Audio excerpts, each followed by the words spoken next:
రాజకీయాలు రక్త సంబంధాలని సైతం దూరం చేస్తుంది. సాధారణంగా ఇదివరకు ఆస్తులు అనేవాళ్ళు. ఇప్పుడు రాజకీయాలు కూడా. తమిళనాడులో చూసాం. కరుణానిధి పెద్ద కొడుకు అళగిరి తండ్రి మీద తిరుగుబాటు చేశాడు.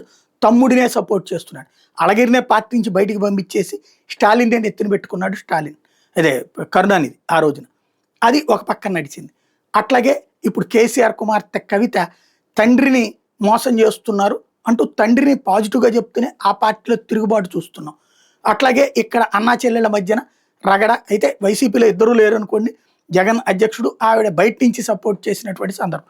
అది పక్కన పెడితే ఇప్పుడు వచ్చేటప్పటికి బీహార్‌లో లాలూ ప్రసాద్ యాదవ్ కొడుకు ఇప్పుడు ఓ రకంగా ఎదురు తిరిగాడు. ములాయం సింగ్ యాదవ్ కొడుకు అఖిలేష్ ఎప్పుడో తన తండ్రి మాటను పక్కన పెట్టేసి, తన బాబాయిని పక్కన పెట్టేసి పార్టీ గ్రిప్‌లోకి తీసుకున్నాడు. ఇప్పుడు తేజస్వి యాదవ్ పార్టీని గ్రిప్‌లో తీసుకున్నాడు. ఆ గ్రిప్‌లోకి తీసుకున్న తన మనుషులు, తన వాళ్ళకి కొంతమందికి టికెట్లు ఇచ్చుకున్నాడు లాలూ ప్రసాద్ యాదవ్. వాటన్నిటి ఆపేసి వెనక్కి తీసుకున్నాడు ఇప్పుడు తేజస్వి యాదవ్. తద్వారా తండ్రి కొడుకుల సమరం అక్కడ స్టార్ట్ అయింది.